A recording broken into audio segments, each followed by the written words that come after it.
Hello, everybody. This is Amir Alwani reporting for PotentNews.com. I feel kind of weird saying reporting because it's not really a report so much as a discussion of the concept of balance. Now, that's not to say that I'm fully 100% balanced. I don't know if anybody is. We're not. There's this sort of myth, or I don't know if myth is the right word, but we're sort of taught that you follow the blueprint. You go to school, you get a job, you get the white picket fence and a dog, and you marry someone you don't like, and then you die. Like, so that's not the way things are. You're supposed to keep learning your whole life. You're supposed to use your own mind to learn, so you can verify things for yourself.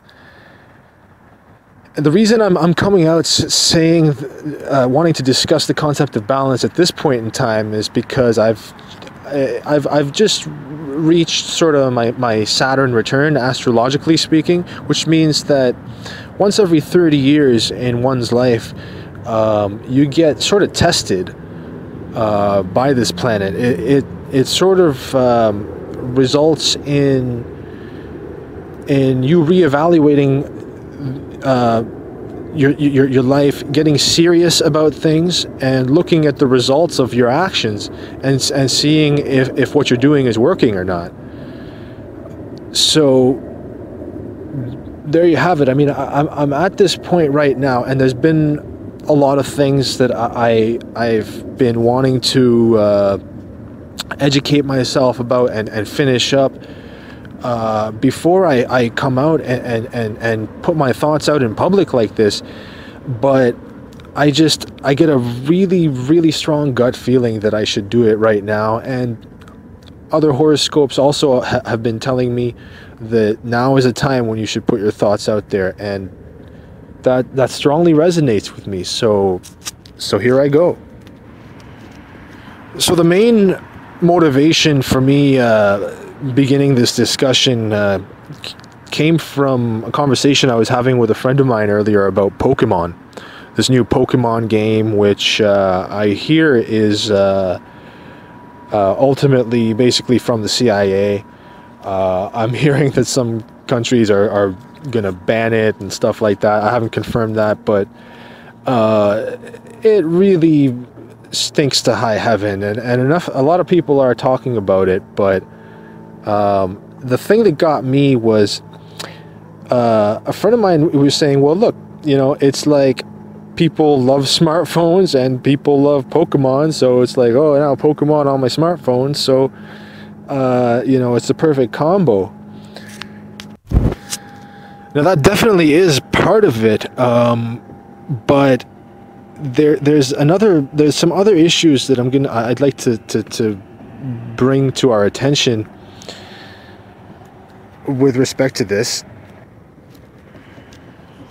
So let's see, how should I go about starting this? When you victimize a population or a person,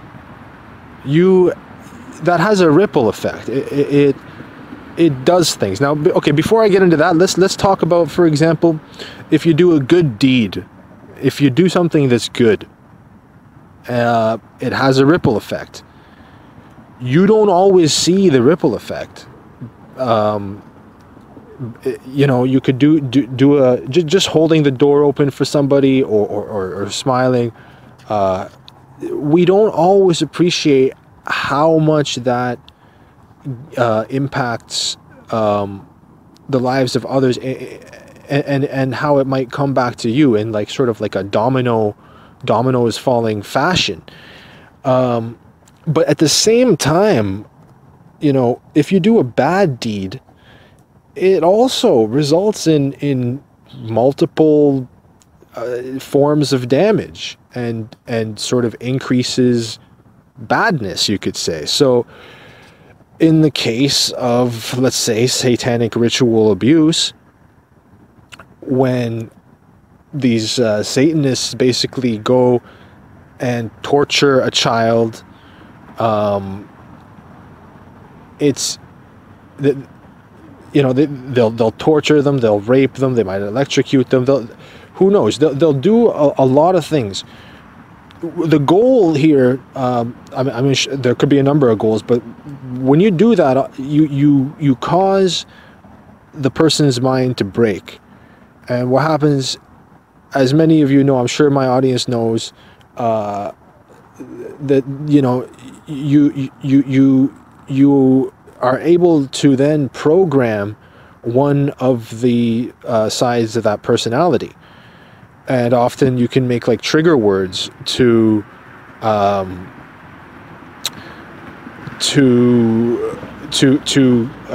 you know, cause that person to carry out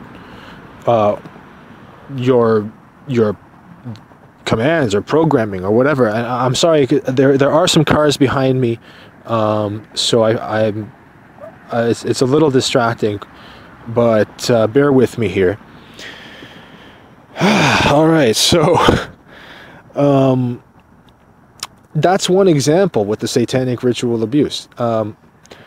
If you also pay attention, you'll notice that the same kind of thing happens elsewhere. So it's not just that you get people like Britney Spears, for example, where you can find videos where she basically says a word. I forget which word it was. It might have been weird or something like that, and that word caused her to literally switch personalities or go into some other kind of mind state, and you can just look this up on YouTube. You'll probably find it. So it's not just in the realm of, you know, getting Hollywood and the music industry to carry out your commands and corrupt the youth and inject you know, toxic ideas and hedonism, etc. out there. That's just one example. Now that you can also look at feminism. A lot of people, if you have your eyes open, you'll notice that a lot of people who are, a lot of women who are feminists, they've been abused.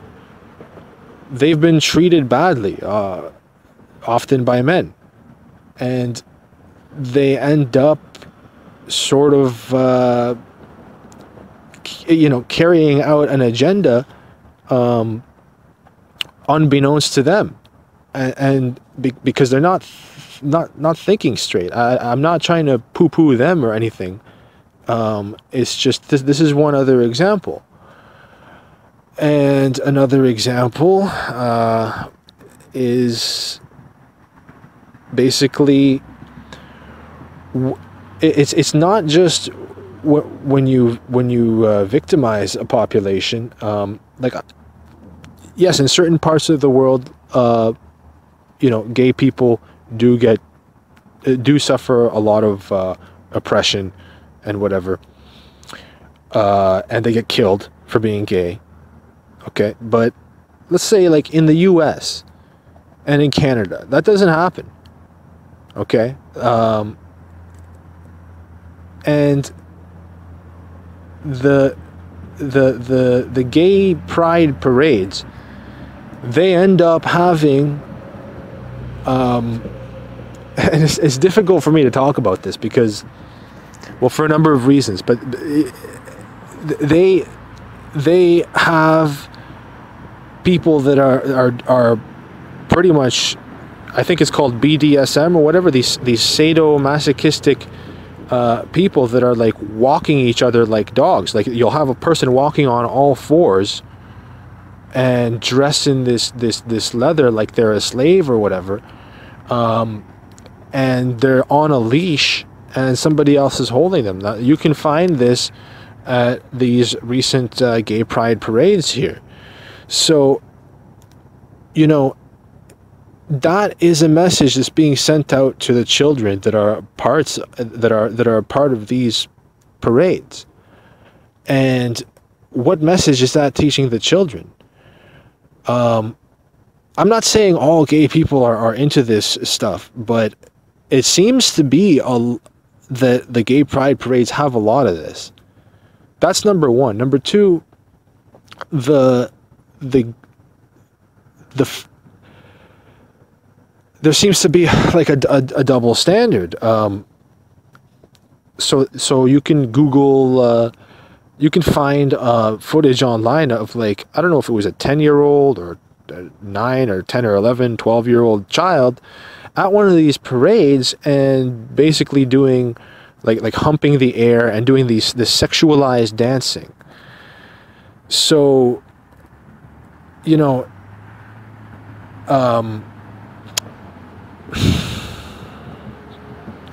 so that's the double standard. Like, if the heterosexual community, if you want to call it that, which is just most people,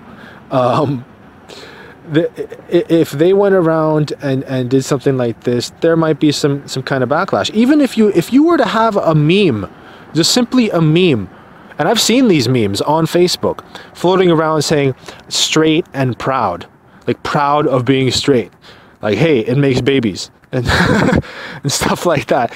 If you were to just say that, that's politically incorrect. So my point here, ladies and gentlemen, is it's not just when you victimize a population, it's when you create the perception that they are victims as well. So when you have a victim complex, that's not good. I mean, like for me, all the trials and tribulations I've gone through in the past 3 years, you know, I strongly feel it's for a reason. And I don't always feel that way. But like I said, in moments of greater clarity, it becomes really apparent. So it doesn't pay to dwell on things and to play the victim. So these are the examples that I listed here so far. I mean, it's the perception of victimization in the gay community, the transgender community, whatever, in terms of the feminism. You know, you victimize women, and then they can go around sort of being bullies and getting pissed off that you're holding doors open for them and stuff like that. And, you know, like, it's okay. So that's the gay community. You got the feminists, and you got the victims of satanic ritual abuse that end up, you know, being used. So you get the picture. You know, I could elaborate about the manufactured migrant crisis and how that plays into this, you know, Kalergi and so on, but I think that's enough for now. So to tie this back to the Pokemon thing, it's like, you know, like my friend said, people love smartphones, they love Pokemon, and so, you know, to me, my first thought is, like, it's not just that, it's that people are really good at being disconnected from themselves, so that they don't even know how they don't know the dynamics that are happening in terms of addictions. They don't know. A lot of people don't understand addiction, and I'll get to that later. But you can really, like, whether it's consumerism or porn or whatever, people are addicted to this game, not just because they love cell phones and love Pokemon, but because there's an imbalance happening between inner work and outer work. And I'm not saying I'm perfect. Like, I'm struggling to find a balance with this myself. It's not always easy to be honest with yourself and to notice when you are distracting yourself. It's not. It's really not. So I'm not trying to come down on these people or act like I'm better than them. You know. So it's just that there is a deeper issue here, and people are really good at pretending like everything's fine. I've noticed that my whole life, that all sorts of people, everybody, and it's not just that they're pretending to you, they're pretending to themselves. They're lying to themselves. They are disconnected from themselves. Let me just say, like, I've said this before, it's you don't have to be an expert in astrology to notice that when the moon is full, you can focus outwards better. And when the moon is empty, you can focus inwards better, more efficiently. Okay, I'm not a, I do get the impression that I'm absolutely, I wouldn't be, okay, I'm not saying this right. There are other planetary factors that also play into that also help you focus inwards versus outwards, but I'm not an expert on that. I just know that for me, it's undeniable that when the moon is full, that you can focus outwards more. And right now it's a full moon. 7 p.m. today, a few hours ago, it reached its fullness for this cycle. And it's a beautiful full moon, by the way. And it's very energizing. But people aren't, they don't listen to their own bodies. They don't listen to their own intuition. They're made to be, they're made to be, how should I say this? Okay, look, here's the thing. This gift of being able to look inwards is a good thing. And this gift of being able to look outwards is a good thing. And both of these can be weaponized. So just like when you hear about Joe Atwill saying the term weaponized anthropology, which is a brilliant term, it's not that anthropology itself is bad. It's that he reminds us that at one point, I think a third or 2/3 of all anthropological research done in the US was government funded. So you really got to wonder about that. So again, in terms of looking inwards, what is an example of people abusing their gift of looking inwards? Well, it's the whole hippie movement, the whole synthetic CIA hippie movement, with the New Age movement, which Jan Irvin and Joseph Atwill have done a great job of outlining. That gets you to just focus inwards and to say whenever you're looking outwards and pointing the finger and trying to hold people accountable for their actions, that you're wasting your time. Don't do that. Just look inwards forever. It's like if somebody said drink water forever. Just keep drinking water. Or just have a lot of salt. Just keep eating salt all day long. Water's great. Have too much of it, you'll die. Okay? This ability to look inwards can be, exacerbated to the point that it defeats the whole purpose of it. Just like the ability to focus outwards.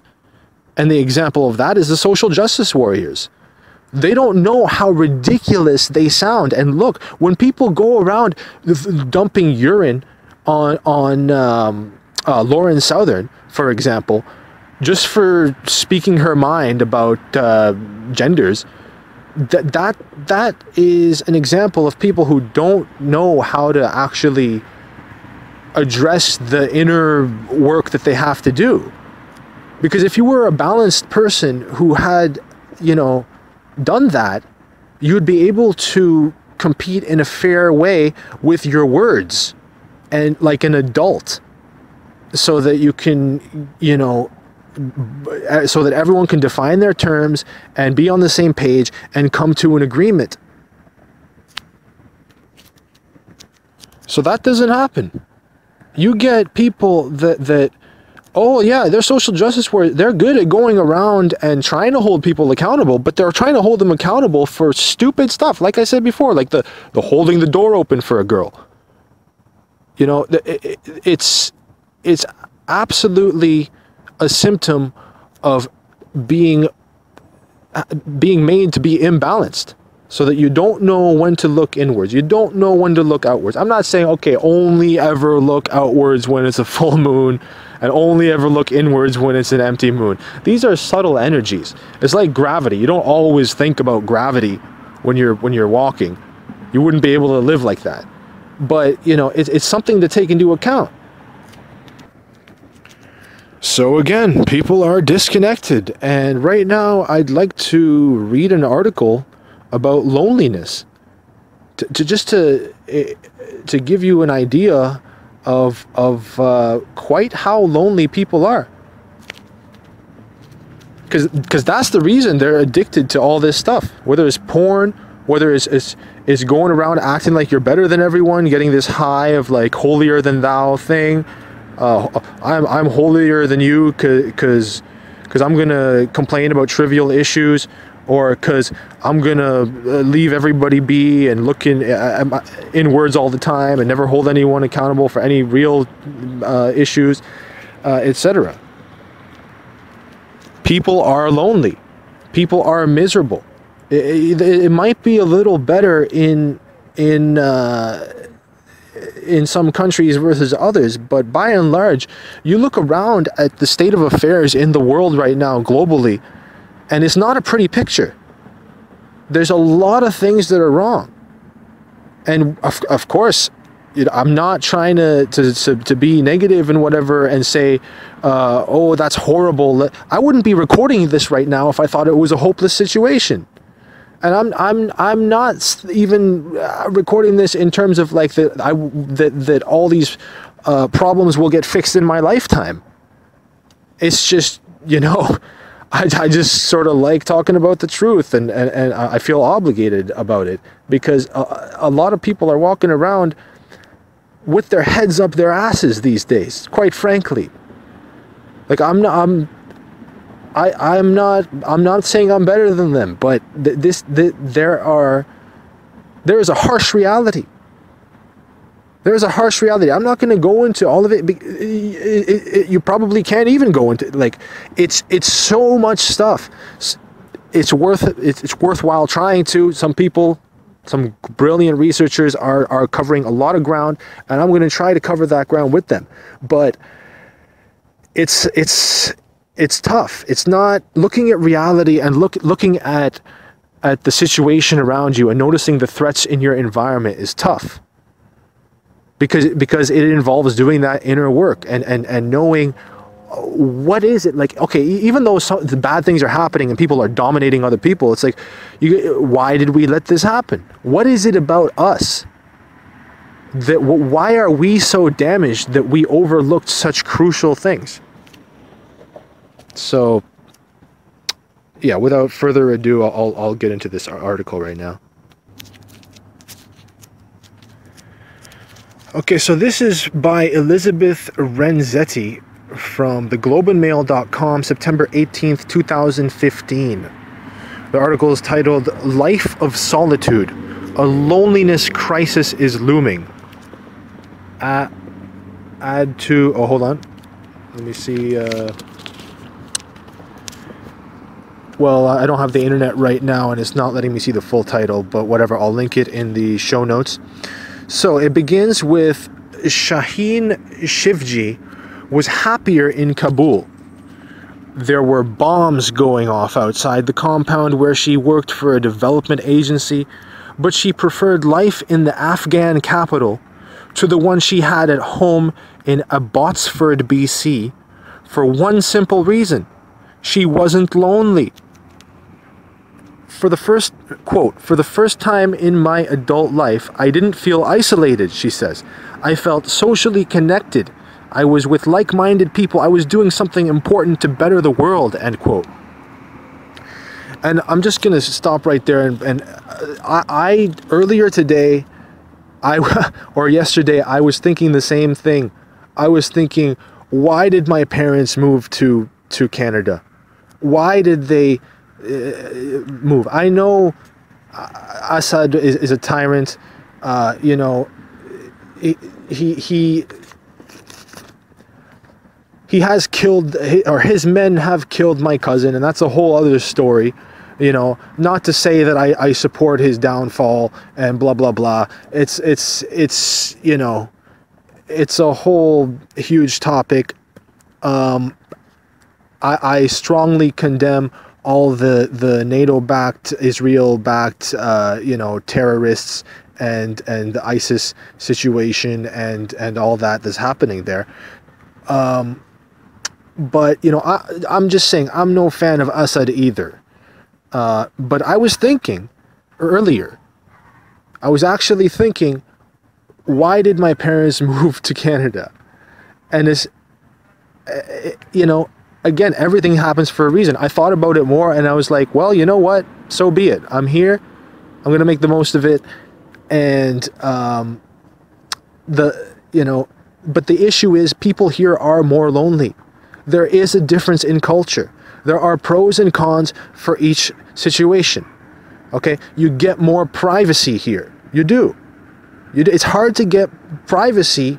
Like, I don't mean in terms of like not having, you know, the NSA spy on your phone. They're doing that like probably globally or whatever, but, or as much as they possibly can. But in terms of like, you know, just with people in your life, if you want to spend some alone time and whatever, it's easier to do that here. If you want to date somebody without your entire family and your entire neighborhood knowing, it's easier to do that here.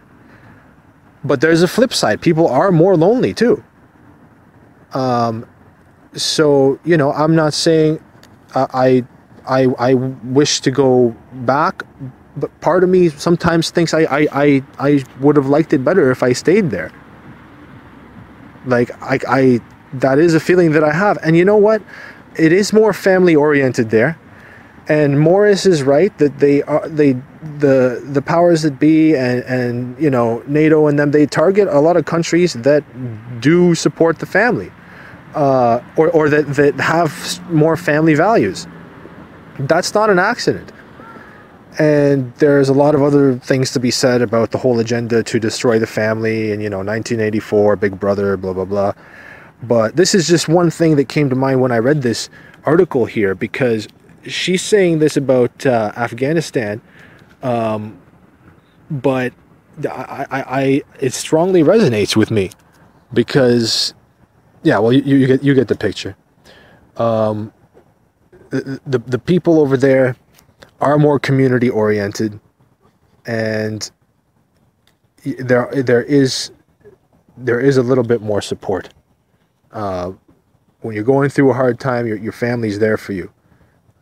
Here, not so much the case. And that's why one of my recent songs was called Destruction of the Family. Anyway, moving on.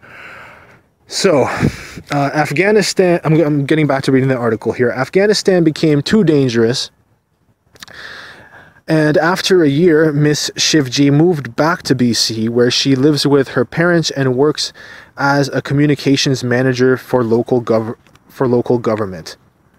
And let me just make sure I'm recording here in case... Okay, yes, I'm still recording. So that would have sucked if I was just talking to myself for a while. Anyway, so she has one friend she texts regularly, but otherwise her old university crowd has married and drifted away. She yearns for simple connection in her life, to meet a friend regularly for coffee or a movie, to occasionally feel a kind hand on her arm. Work is her main source of satisfaction. The toll of her loneliness isn't just emotional. At 44, she feels tired, distracted, unable to concentrate. It's an effort to get to the gym. Over the phone, her voice becomes strained. Quote, "I feel sad most of the time," end quote. Miss Shivji feels like she's on the outside looking in, and in that sense, she's not alone. In the West, we live faster, higher in the air, farther from our workplaces, and more singly than at any time in the past. Social scientists will be struggling to understand the consequences of these transformations for decades to come. But one thing is clear: loneliness is our baggage, a huge and largely unacknowledged cultural failing. In Vancouver, residents recently listed social isolation as their most pressing concern. More Canadians than ever live alone, and almost 1/4 describe themselves as lonely. And I'll pause here and I'll say, Vancouver, this seems to be like the city that everyone in Canada thinks is like the greatest. A lot of people are going there, you know. And yet, despite that, as I just read, it said in Vancouver, residents recently listed social isolation as their most pressing concern. So moving on, it says more Canadians than ever live alone, and almost 1/4 describe themselves as lonely. In the United States, 2 studies showed that 40% of people say they're lonely, a figure that has doubled in 30 years.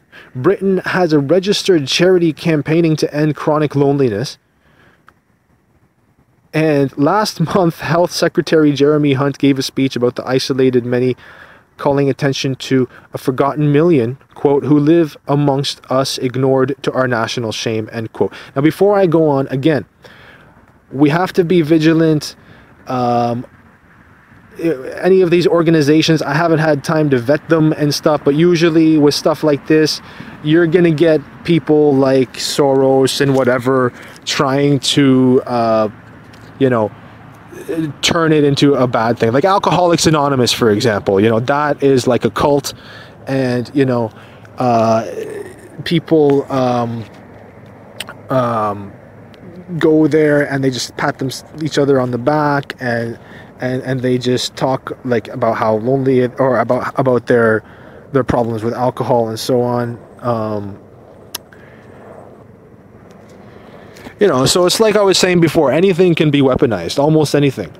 And so when you're reading about this, if you see an organization that's trying to combat loneliness and whatever, you gotta really check it out and know what their methods are and whatever. Because with stuff like, for example, with nonviolent communication, seems good on its surface. It's like, it's got a name, nonviolent communication. Who wants to have violent communication?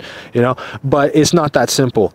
People who oppose this form of mind control and mild hypnosis, they're not people who want to be violent. That's not how it works.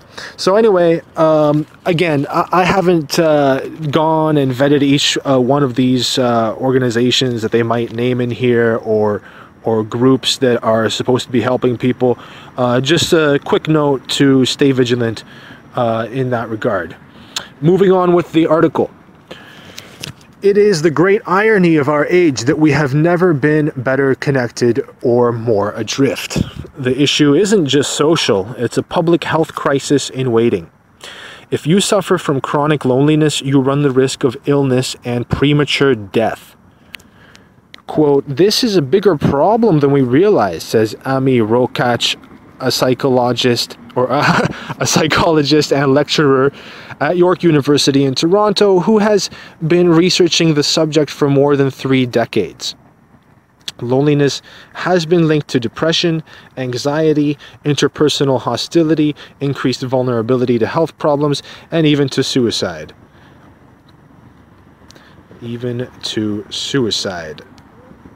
End quote for that paragraph. And yet loneliness is the longing that dare not speak its name. Keenly aware that isolation carries with it the whiff of failure, Miss Shivji was reticent to be identified for this story. Inside every lonely adult is a kid eating lunch by herself on a bench. Says Professor Rokach, quote, there is such a stigma about it. People will talk about having depression or even schizophrenia, but I've been practicing for more than 30 years and never has anyone come to me and said, quote, I feel lonely. But then they start talking and it comes out, end quote. This is why David Sutcliffe has launched a bit of a one-man shame reduction campaign. Mr. Sutcliffe is no one's idea of a social outcast. He's a handsome and accomplished actor, once a regular on Gilmore Girls, and now the star of CBC TV's Cracked, about a detective with mental health issues. And yet, for his whole life, he has been plagued by a profound sense of isolation. He stayed inside. He self-medicated. When he was in his mid-20s, his therapist asked, quote, have you always been this lonely? He burst into tears. There was a point when Mr. Sutcliffe, now 44, felt so alone that he would get a massage just to feel another person's touch.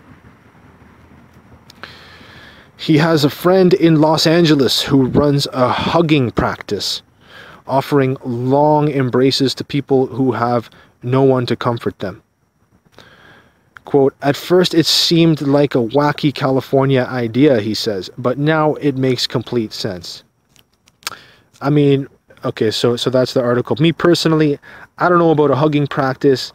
I think it would be just ideal if everyone just woke up and we called attention to this destruction of the family thing, etc. But, you know, whatever. At least they're trying, I guess. Again, you'd have to look into the people doing this and their backgrounds and whatever. Because, you know, it's like I even prefer to do the fist bump instead of the handshake as well. And I think I've heard Morris say that, like, even shaking hands sort of dilutes us. And yeah, you know, it's, I don't know. I like, maybe it does, maybe it doesn't. I kind of feel like it does. I prefer the fist bump. And you know what? Okay, I'll say this too. When I was exposing some of the Occupy Nova Scotia stuff that was going on, me and my ex at the time were at one of these general assemblies, right, that were held in like around 8 p.m. or closer to the nighttime, so that when people's brainwaves are more susceptible to being influenced, and our, I forget how you say it, but let me think here. Yeah, your mind is somewhat more open to suggestibility when it's the evening. So they held these General Assembly meetings at that time, and you know, my ex at the time put her hand up. We were in the audience, and the so-called leader was at the front saying some bull jive, and you know, he pretty much ignored her hand, I think, if I remember correctly.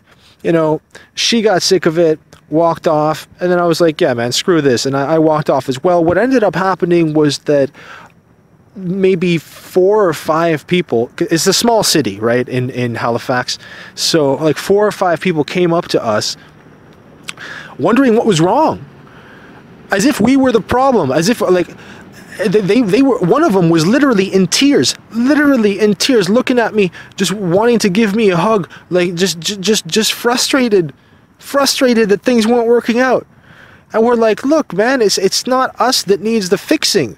It's that guy. He's the tyrant. He's not listening to people. He's done extremely fishy stuff, like you know, like he was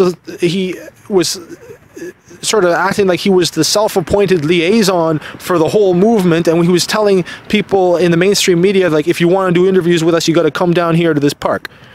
Basically speaking for the whole movement, you know, and just the whole thing was a joke. So anyway, you know, people just couldn't stand that things weren't working out. Well, of course it's not working out. This whole movement is synthetic. So, you know, instead of hugging me, why don't you just do your critical thinking, and maybe you have some internal work that you have to do so that you're not so emotionally fragile like this. I mean, I didn't say that to the guy, but, you know, it just blew my mind that people are this unbalanced. But anyway, getting back to the article. Okay, so it says, it was difficult for Mr. Sutcliffe to watch himself on screen during the first season of Cracked. I saw a very lonely guy, quote, I saw a very lonely guy, and I know that pain wasn't the character. It was me.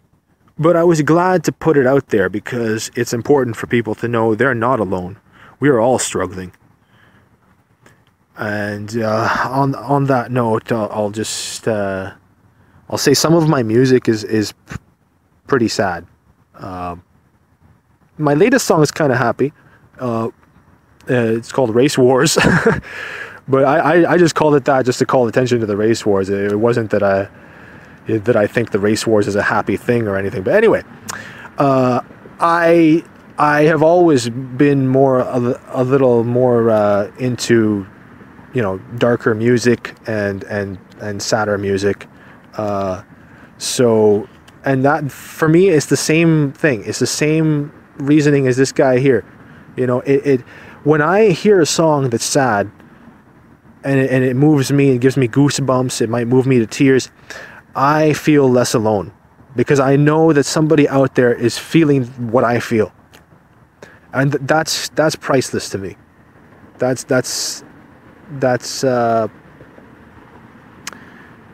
And again, this kind of thing can be weaponized as well. So you gotta always watch out for even with the music. But moving on. Article says, we are indeed, but why? Chronic referring to the struggling. We are indeed struggling, but why? Chronic loneliness has roots that are both internal and external. A combination of genes and social circumstance, but something is making it worse. Blame the garage door opener, which keeps neighbors from seeing each other at the end of the day, or our fetish for roads over parks, or the bright forest of condo towers that bloom on our city's skylines. Or blame an increasing self-absorbed society, as John I don't know how to pronounce that, Cacioppo does.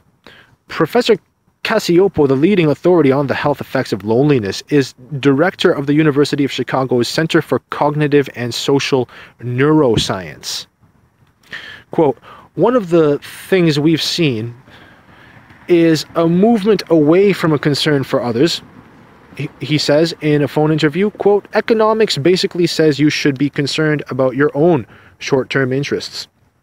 There's more division in society, more segmentation. There's less identity with a national or global persona, but rather on the family or the individual.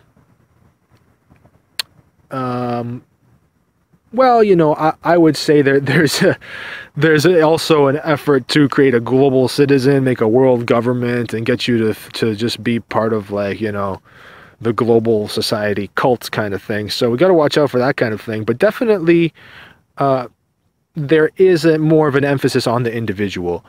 He's saying, but rather on the family or the individual. But again, the family is under attack. So for me, you know, it's mostly the individual. Anyway, he goes on to say, people aren't as loyal to their employers, and employers are certainly not as loyal to their workers, end quote. Loneliness, it turns out, is as bad for your health as smoking or being obese. And again, I mean, if I were to grow some tobacco and smoke that wouldn't be nearly as bad as purchasing the cigarettes from the stores that have, you know, whatever. I'm not gonna. I just want to put that out there. I'm not going to go too deep into that right now, but the research that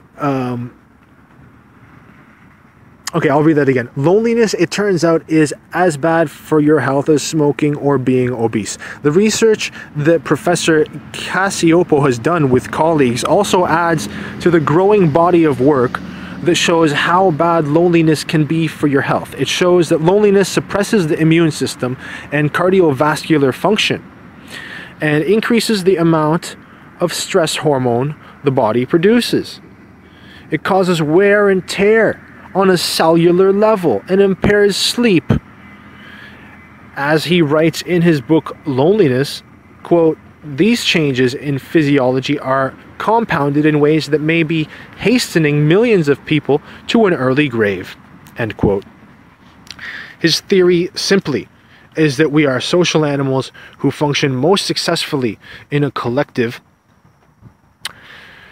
The physical pain and degradation caused by loneliness are a kind of early warning signal of a failure to connect, the way the pain of a cut finger tells you to fetch a Band-Aid. And again, I'll pause here. About the collective, we want to avoid collectivism. That's an issue. and groupthink. But the idea here is, like, let's say if you take it the other direction, if you're in a jail, if they want to punish you, often they'll put you in isolation in the hole. And again, these probably these Satanists that do this satanic ritual abuse, when you're being tortured like that, you're isolated. So it's all about balance. So, moving on, a study last year from the University of California at San Francisco showed a clear link between loneliness and serious heart problems and early death in the elderly. Seniors in the study who identified themselves as lonely had a 59% greater chance of health problems and a 45% greater chance of early death. Carla Perissinotto, the doctor who led the study, said she once encountered an elderly patient in a hospital emergency ward who seemed to have nothing wrong with her. She soon realized the woman was so lonely that she just wanted someone to talk to.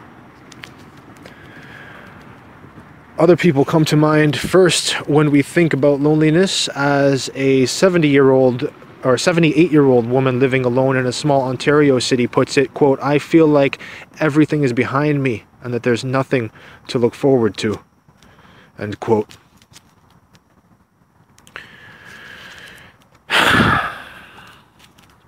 About 20% of older people in this country report feeling lonely, according to a 2012 Statistics Canada report. But that's not the whole picture, because a sense of isolation doesn't arrive with gray hair. In a study of 34,000 Canadian university students, almost 2/3 reported feeling very lonely in the past 12 months. That's 2/3. More Canadians are living alone than at any other point in history. And half again, as many of them, 21%, are more likely to report feeling lonely than those who are part of a couple, 14%. Being alone is not the same as being lonely, of course. Plenty of people are happy to sit in their studies, play World of Warcraft, and not see another human being for days. The problem arises when the lonely become incapacitated by their situation, losing all sense of how to reconnect, and withdraw even further in a wearying cycle.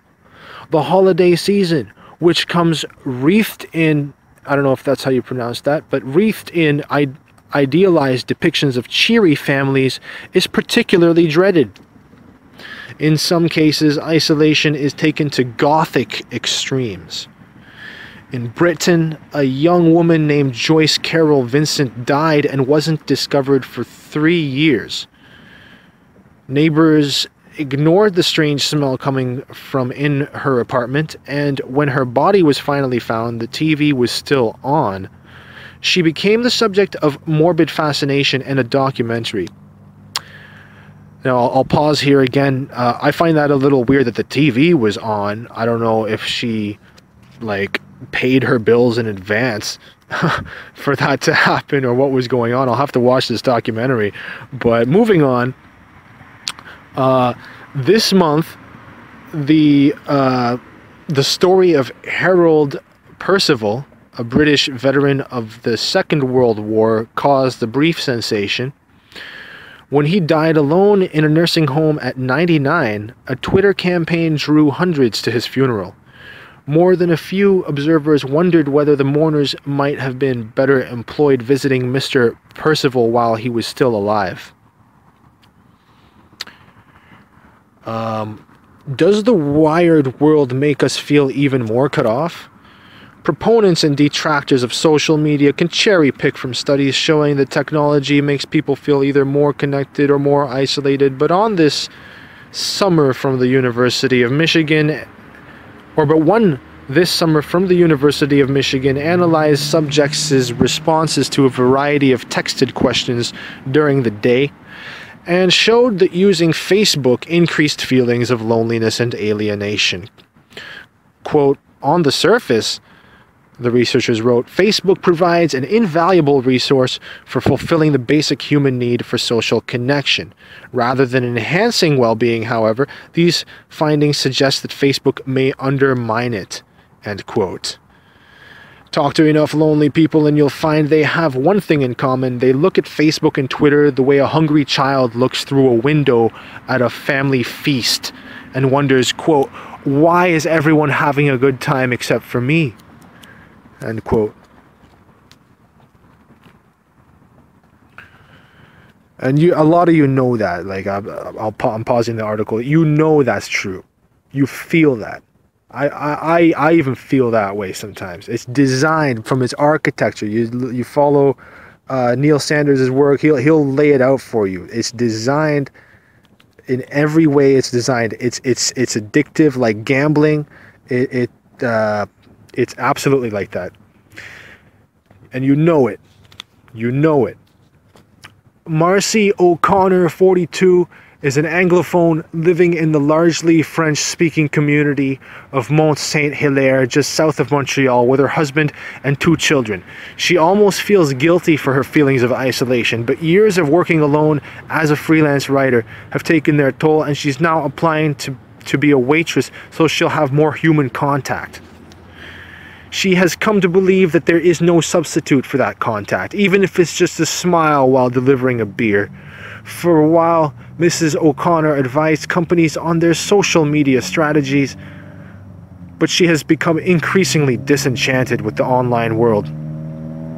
Quote, it's so hollow, she says. Quote, you might get a lot of likes or retweets, but it's fragile and meaningless. It's not like I could call any of these people at 3 a.m. and they'd help me with my flooded basement, end quote. Ask Vancouverites what bothers them, and you'd think they might say house prices, drugs on the street, not being able to get into the hot new sushi joint. But when the Vancouver Foundation asked that question, it received a gobsmacking response. Quote, the biggest issue people had is that they felt lonely, isolated, and unconnected to their communities, says Kevin McCourt, president of the Community Outreach Charity. Last year, the foundation conducted a survey of almost 4,000 Vancouverites and found that 1/3 of those between 25 and 34 felt, quote, alone more than they would like, end quote. Another 1/3 said they have trouble making friends. 40% of high-rise dwellers felt lonely, almost twice the number, 22%, living in detached homes. Crucially, the study found that the loneliest also reported being in poorer health and lacking trust in others. Lacking trust in others. Ladies and gentlemen, the social fabric is being ripped apart. The ground is being taken away from under us. The rug is being pulled out from under us, whatever the saying is. Moving on. Quote, social isolation just may be the greatest environmental hazard of city living, writes Vancouver-based author Charles Montgomery in his new book, Happy City, Transforming Our Lives Through Urban Design. Quote, worse than noise, pollution, or even crowding, end quote. And the way we've built cities, suburbs with no central meeting place, prioritizing the car and the condo tower, passing restrictive zoning bylaws, has made the problem worse, he says in an interview. Quote, if we're concerned about happiness, then social disconnection in Canadian cities is an acute problem.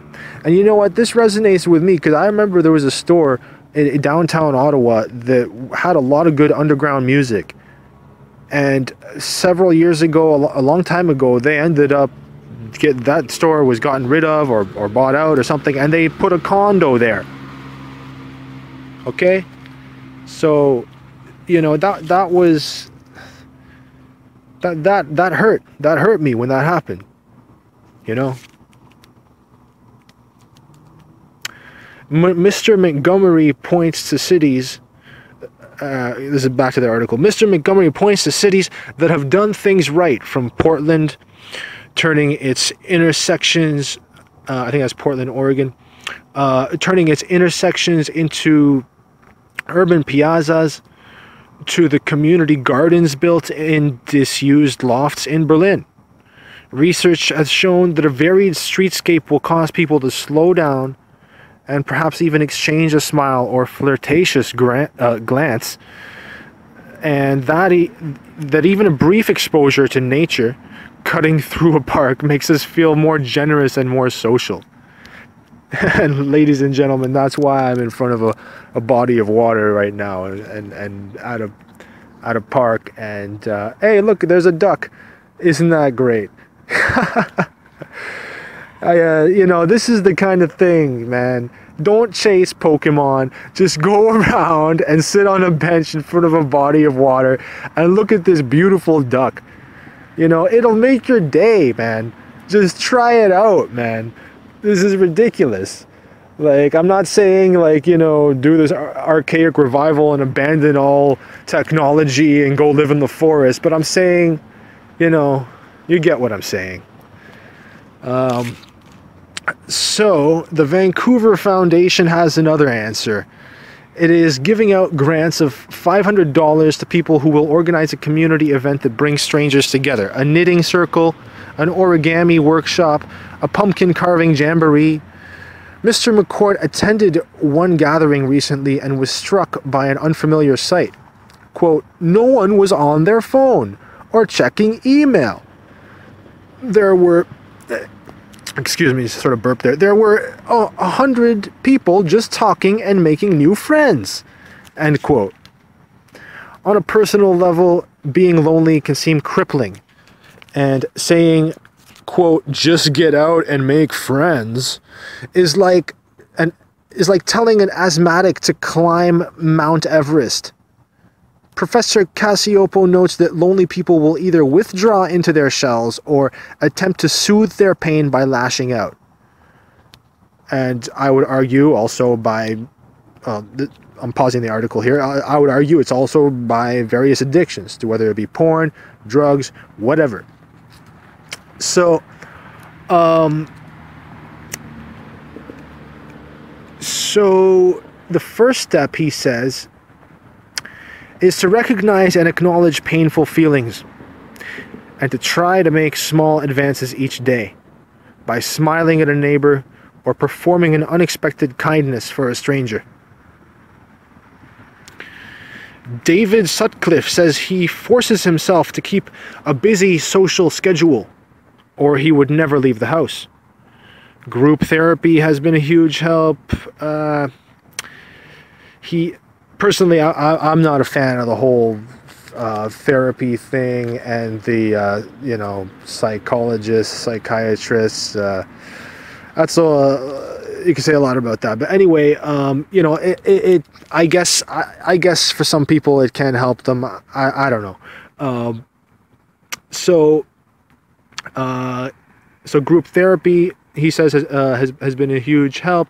He is also evangelical about sharing his story to combat what he calls, quote, society's tranquility mask.